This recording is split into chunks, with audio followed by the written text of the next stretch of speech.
Olá, boa noite a todos. Sejam bem-vindos à nossa costumeira reunião de toda terça-feira, quando nos encontramos para dar continuidade aos estudos dos capítulos do livro Nosso Lar. É uma alegria recebê-los conosco nesta continuidade. Nós vamos estudar hoje o capítulo 39, episódio 39 da obra Nosso Lar, que tem o título Ouvindo a Senhora Laura. Eu e Américo Sucena estamos aqui toda semana para esses estudos e é uma alegria poder compartilhar esses diálogos informais. Américo, aliás, estamos próximos do capítulo 40. Temos tido a oportunidade valiosa com esses estudos. Sem dúvida. Para nós é uma alegria, porque a gente revê um livro que, para mim, pelo menos, e acho que acredito que para você também, foi fundamental na construção da vida espírita, porque mostrou a vida espiritual como a gente imagina que seja, porque há uma certa continuidade e aquela ideia de erraticidade fica um pouco mais clara. Porque o tempo de Kardec, se ele contasse essas coisas, né, realmente isso ninguém iria engolir, né? Mesmo quem contou já quase meio século depois já teve dificuldade quase um século depois já teve dificuldade de aceitar, imagine naquela época, né? Muito bem. Os amigos devem estar lembrados que no último capítulo, o capítulo 38, nós ficamos conhecendo a história de Tobias. E o Tobias é aquele caso em que ele ficou viúvo quando encarnado e casou-se novamente. E André Luiz teve a oportunidade de conhecê-lo no mundo espiritual, tornou-se seu amigo, foi visitá-lo, e ele estava lá em companhia das duas esposas. Os três estavam desencarnados e juntos. E André Luiz ficou impressionado com aquilo. Aquilo o impressionou. Ele falou: mas como que pode isso? Apesar das explicações recebidas e que nós comentamos no episódio passado, no capítulo anterior, ele está agora, depois que ficou sozinho, pressionado e pensando no assunto. Porque ele se sentia também alguém que a esposa ficou viúva, ele desencarnou antes. E ele não ia aceitar aquela situação. Será que ele teria coragem de imitar a conduta de Tobias? Ele admitia para si mesmo que não. Ele não seria capaz de aborrecer a esposa Zélia com essa situação e também admite, Américo, que não aceitaria a imposição por parte da esposa caso ela se casasse de novo. Uma situação realmente estranha, né? E que se a gente não soubesse disso, desse livro, nós não refletiríamos a respeito. Olha como é importante, porque quem é que não tem, às vezes, um segundo casamento na história, às vezes um terceiro, um quarto? O interessante é que ficou bem claro no capítulo anterior que Tobias e a Hilda, que era a primeira esposa, voltaram a se consorciar na vida espiritual. Há, inclusive, registros de casamento na vida espiritual. Nós vamos ver isso em outras obras. Por exemplo, no próximo livro que nós vamos estudar, Os Mensageiros. Há referências a isso, porque a vida nesses planos aqui próximos da Terra são muito semelhantes, né? Que coisa interessante este caso. Ele ficou tão preocupado, Américo, que no dia imediato foi visitar Lísias, no momento de folga. E o que ele queria mesmo era conversar com Laura, né? A dona Laura, em quem ele confiava bastante, que, aliás, ela chegou a referir-se, como nos lembramos, que na ausência materna ela fazia o papel de mãe para André Luiz. Então, ele foi visitar ela. Foi recebido com demonstrações de muita alegria e, naturalmente, apresentou, depois do momento, aguardou o momento propício e apresentou a sua preocupação. E ela foi muito afável e sorriu, e você fez muito bem em trazer a questão para o nosso estudo. E aí traz uma frase magistral para o capítulo, Américo, que você ilustrou tão bem. Essa frase não pode ser esquecida. A frase é ótima. Todo problema que torture a alma pede cooperação amiga para ser resolvido. Porque exatamente as pessoas em que a gente confia, que a gente busca na hora difícil, né? Então, isso também acontece na vida espiritual, não é privilégio aqui nosso da Terra, né? Vejam que o André Luiz se viu numa situação difícil porque ficou imaginando o que aconteceria se. Ele nem sabe nada do que está acontecendo ainda na Terra, mas ele ficou pensando e já ficou certamente com uma pulga atrás da orelha nessa história.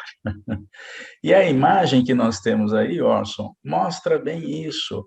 É uma pessoa confusa, né, com o seu pensamento, como se tivesse três tipos de linhas de pensamento circulando na mente, e alguém que tem uma outra visão sobre a vida, observa aquilo que está sendo contado e vai fazendo um novelinho de cada uma das três cores que estão no pensamento dela, como se essa pessoa ouvisse e acabasse organizando o pensamento da outra. É uma metáfora visual interessante para a gente não esquecer dessa frase.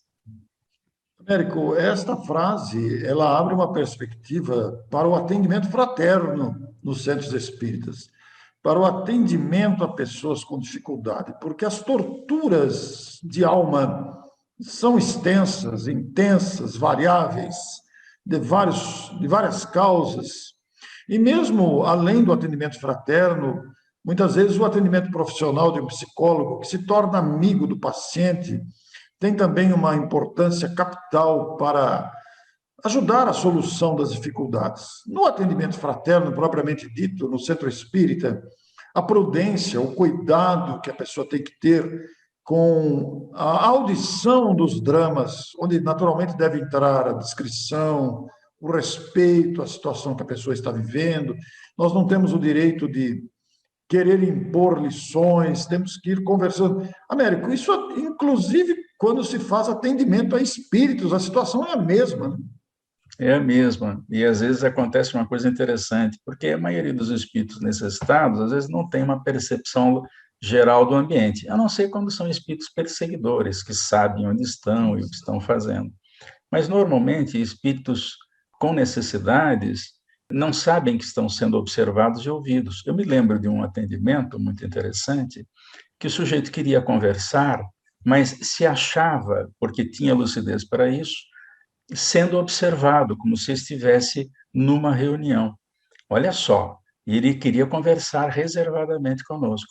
Então, pedimos a ele que observasse o que ia acontecer, porque alguma coisa iria acontecer para nos isolar. E, de fato, ele viu que um biombo extenso, né, foi usado para cercar o esclarecedor e o espírito necessitado.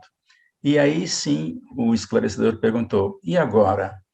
Bem, agora nós podemos conversar. Por quê? Porque ele queria fazer isso reservadamente.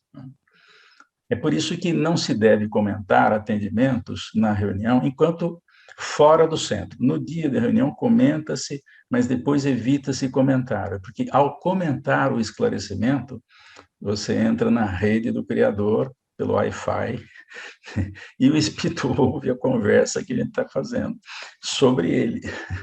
Então, precisa ter um cuidado muito grande com relação a isso. É que nem confessionário, quem faz atendimento fraterno em reunião mediúnica ou para encarnados, tem que tomar cuidado, não pode ficar contando essas histórias, porque isso é confidencial. Né? Isso entra no campo da fraternidade humana, da caridade legítima, dessa cooperação amiga citada na frase, muito, muito oportuna essa frase. E ela vai dizer, depois de uma pausa, né, que o caso Tobias é apenas um dos inumeráveis que conhecemos aqui. Em outros núcleos espirituais que se caracterizam pelo pensamento elevado. Mas o André Luiz, ele está chocado com a situação, né? Como é que pode, quando nos ficamos presos, né? Ela compreende o que André está sentindo e vai dizer, inclusive, que do ponto de vista humano é até escandaloso. Mas quando analisamos a questão sobre os princípios de natureza espiritual, a situação se altera e é preciso compreender o espírito de sequência que rege os quadros evolutivos da vida. Essa expressão de Laura é de máxima importância, porque muitas vezes não paramos para pensar nesse espírito de sequência. Então, se ficamos mais no campo da animalidade, é justo que essa animalidade não desapareça de um dia para o outro. É preciso muitos séculos para que a gente saia desse círculo e adentre o círculo da espiritualidade, Américo. São coisas difíceis, são lições que nós temos que aprender. E agora que a gente tem informação da vida espiritual, com mais razão, a gente precisa conversar sobre isso. Verifique o que está por trás da dúvida do André. Porque, na realidade, ele não tinha um segundo casamento. Então, o que ele está pensando nisso? Com o que ele está preocupado? Porque ele tem aquela visão. Nós estamos ligados a uma pessoa, nós não podemos nos reunir em nenhuma outra, e temos que ficar com ela para o resto da vida. E, às vezes, isso não é assim que funciona. Porque, nós, no fundo, Orson, nós somos filhos do mesmo Criador e, portanto, na realidade, nós somos irmãos. Nós estamos marido, nós estamos mulher, nós estamos um casal. Então, mas isso não tem nada a ver com o Espírito Eterno, que não tem marido e mulher. Jesus não tem uma esposa para ficar andando com ela e passeando entre os planetas que ele ajuda a dirigir, ele ajuda a fazer evoluir. Não existe isso, ele simplesmente age sozinho, porque esse é o propósito do Criador. Agora, na jornada evolutiva, nós precisamos de alguém muito próximo, nós precisamos do núcleo familiar, onde a gente forma os filhos segundo a capacidade que nós temos, legando a eles aquilo que a gente já adquiriu, né? Então, é um mecanismo muito interessante, mas lá na frente, no processo evolutivo, não tem isso. Inclusive, Dona Laura vai destacar que, para ele, André, é difícil alcançar isso, essa felicidade que existia ali entre os três espíritos que na Terra viveram a experiência conjugal, o marido e as duas mulheres que agora estão juntos no plano espiritual, vivendo a expansão plena da fraternidade.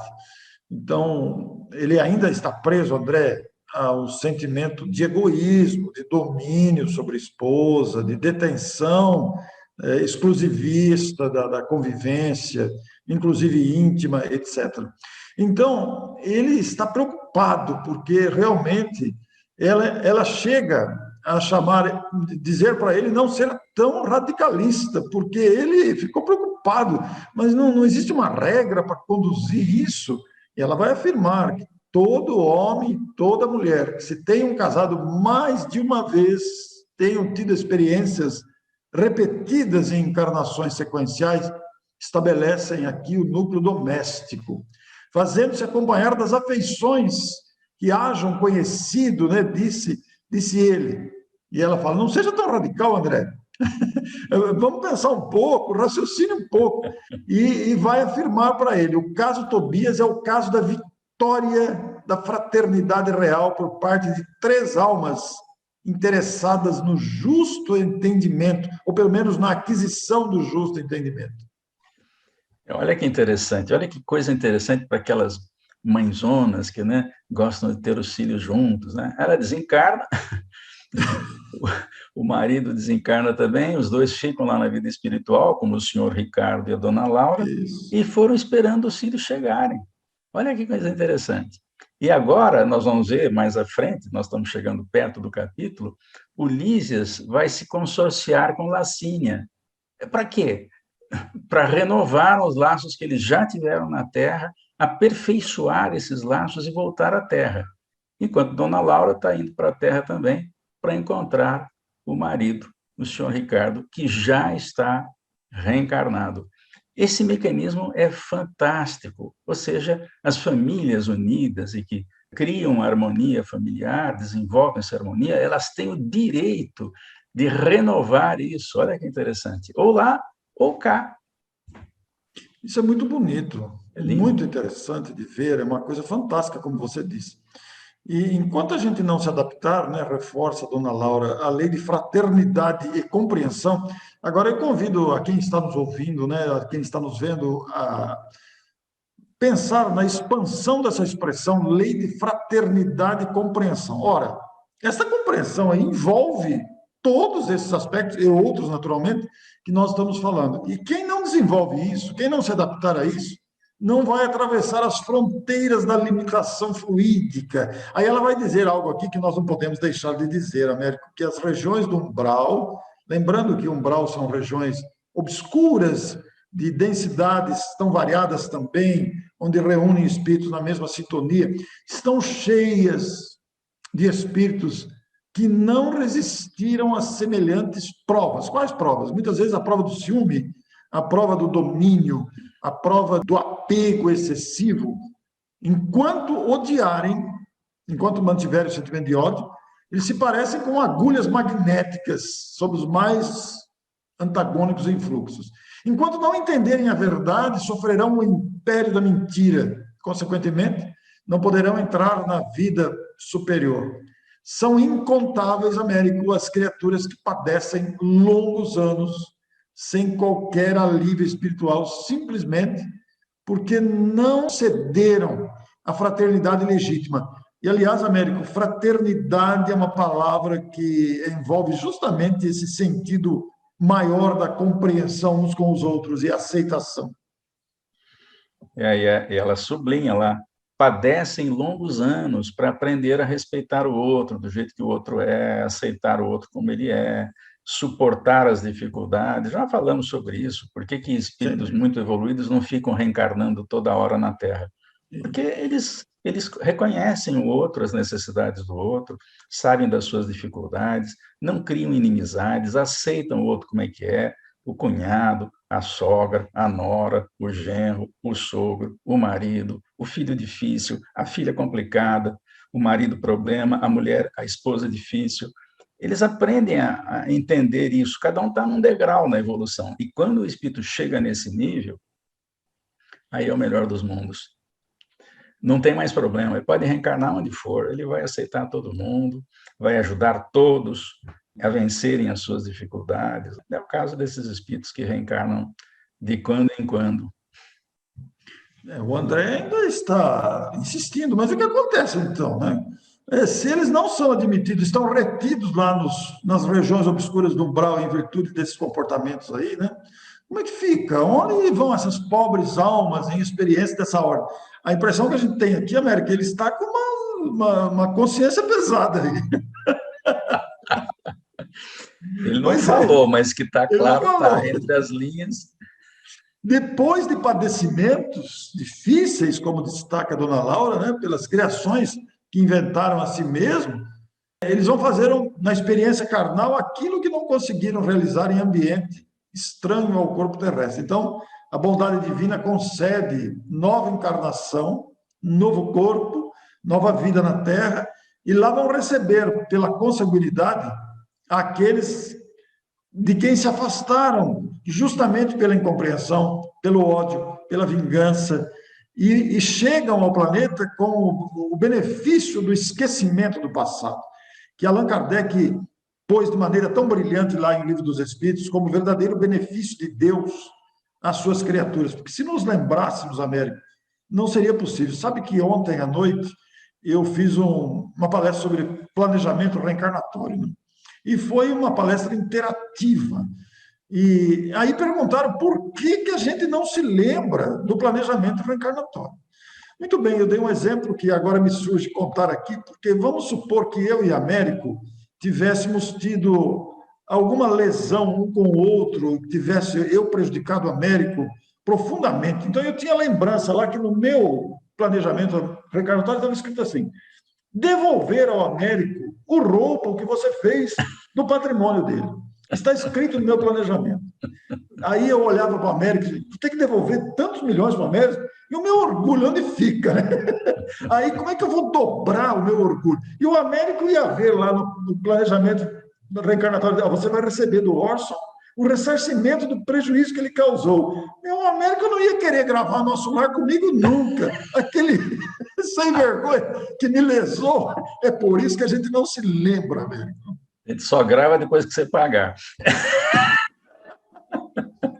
Pois é, o orgulho ia falar mais forte, a gente poderia ser seduzido pelas tentações da vaidade, do orgulho, da raiva, do ódio, da vingança. É o que acontece, por isso que tem um esquecimento.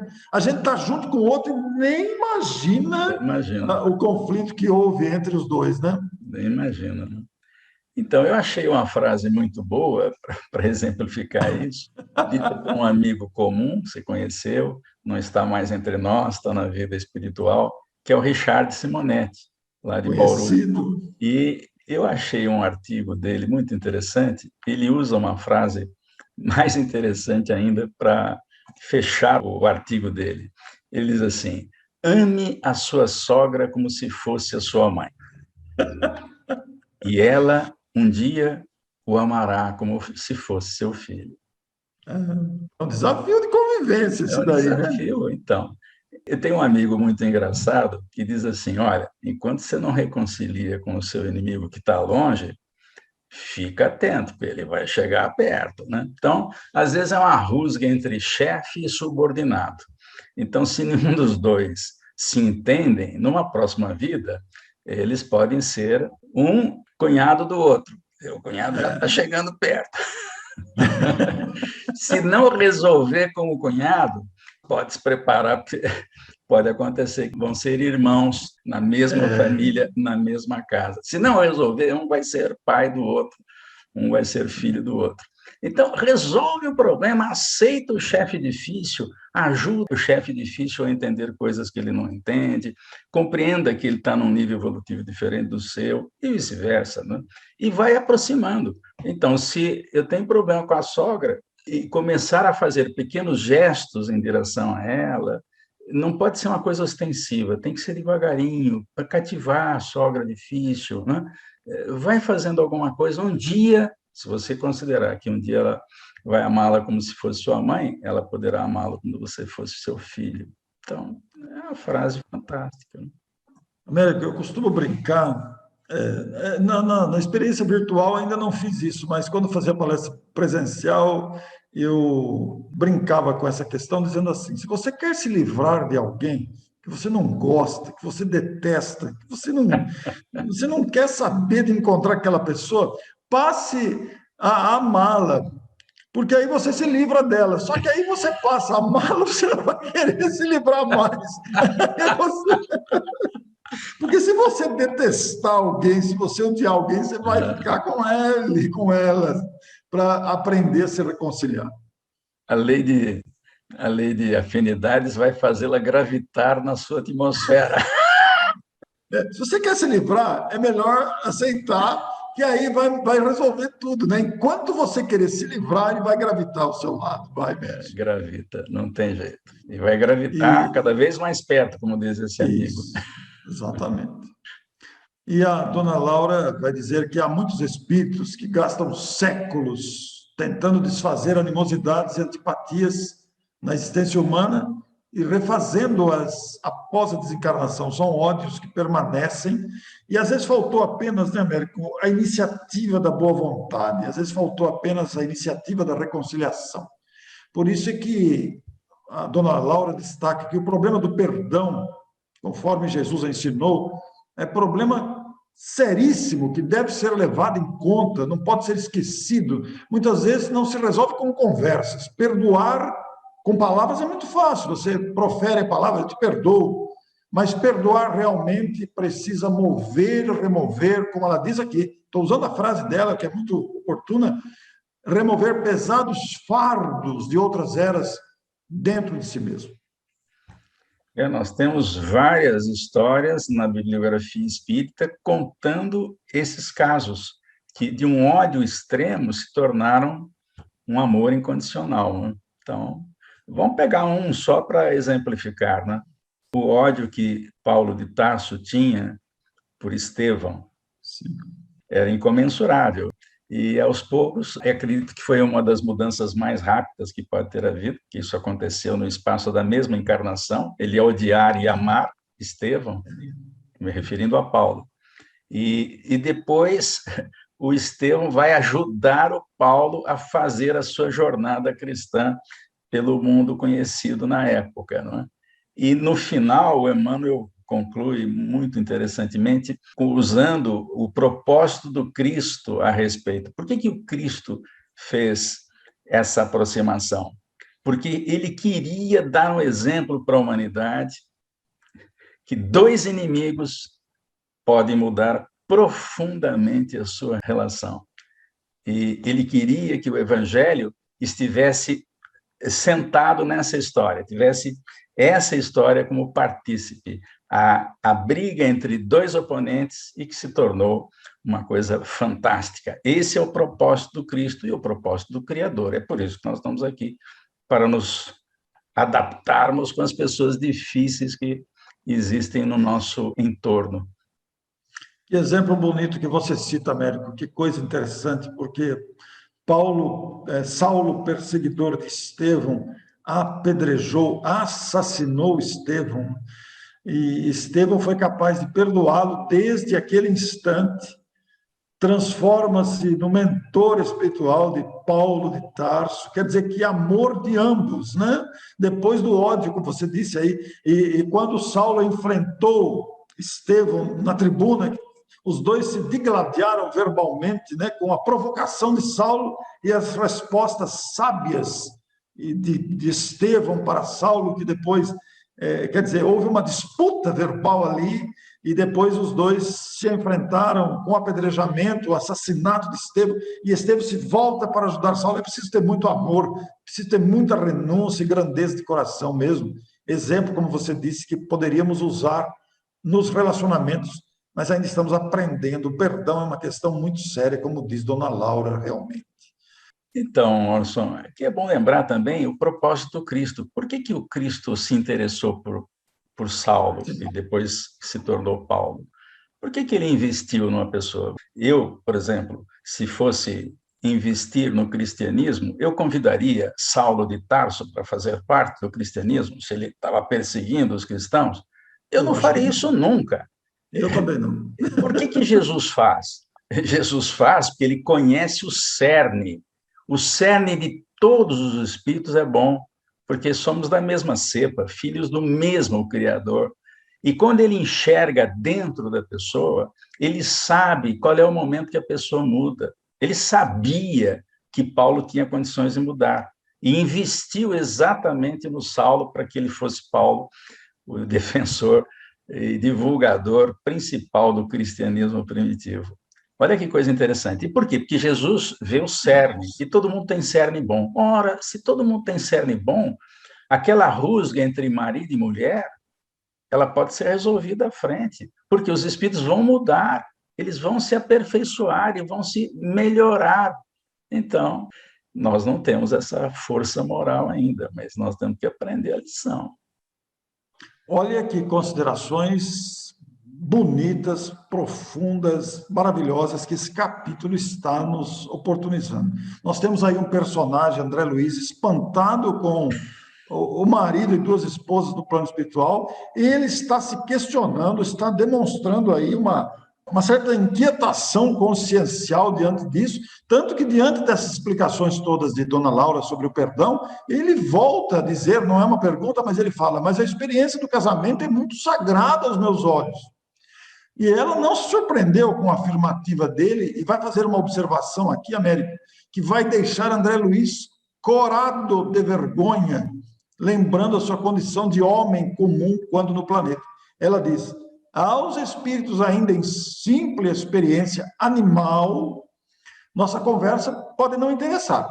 Mas para nós que compreendemos a necessidade da iluminação com Cristo, é imprescindível destacar não só a experiência do casamento, como foi dito aqui de Saulo, Paulo, Estevão, mas toda a experiência de sexo, por afetar profundamente a vida da alma. Achei muito interessante, Américo, ela citar que o sexo afeta profundamente a vida da alma. E André ficou corado. Na área do sexo, Emmanuel vai dizer lá em Vida e Sexo, que todos nós temos problema, não tem ninguém santo aqui na Terra. Então, está bem claro que, tanto é que a paixão mais difícil de ser eliminada para equilibrar o sexo, né? Então, tá aí o alerta, vamos começar a trabalhar nisso, porque essa é uma das coisas que um espírito que quer seguir na carreira do progresso espiritual tem que fazer, entender o sexo como necessário, mas não abusar dele, não fazer coisa errada com ele, porque isso dá problema. Muito bem. Ele vai dizer aqui uma observação do próprio André, que acho importante citar. Ele vai dizer: minha mulher, esposa dele, fora para mim um objeto sagrado. Ele amava a Dona Zélia, que eu sobrepunha a todas as afeições. No entanto, ao ouvir a mãe de Lísias, ocorriam-me à mente as palavras antigas do Velho Testamento. Esta confissão de André, Américo, ele faz uma confissão pública para nós. Ele não vai, ele rodeou, mas nos faz entender: não cobiçarás a casa do teu próximo, não cobiçarás a mulher do teu próximo, nem o seu servo, nem a sua serva, nem o seu jumento, nem o seu boi, nem coisa alguma que lhe pertença. Ele se sentiu, Américo, incapaz de prosseguir conversando sobre o assunto. Interessante, Orson, que no Evangelho segundo o Espiritismo há uma referência a uma pergunta que fizeram a Jesus exatamente para testá-lo, né?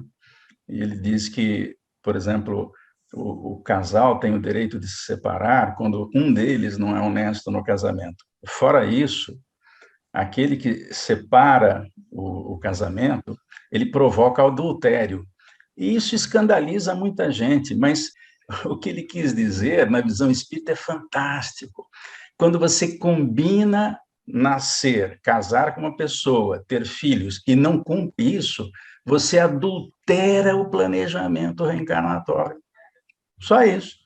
E se adulterar, você não faz aquilo que você disse que ia fazer. Então, você vai ter que voltar para fazer aquilo que você falou que faria.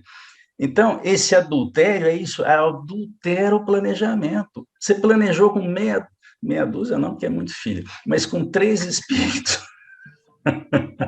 que ia reencarnar e ia cuidar deles, prepará-los para a vida. Ora, quando a gente separa e não consegue cumprir isso, a gente adultera o quê? Adultera o planejamento. Não é o adultério que a gente está falando de deixar a mulher de lado, ou deixar o marido de lado. Não, é adulterar o planejamento. Quando a gente adultera o planejamento, a gente complica a nossa vida. A dona Laura percebeu o constrangimento de André. Percebeu que ele ficou muito constrangido, estava corado de vergonha, porque fazia suas reflexões interiores, relembrando a própria consciência, a própria história, né? Mas ela vai dizer para ele que ali o esforço de consertar, quer dizer, de reparar, é tarefa de quase todos.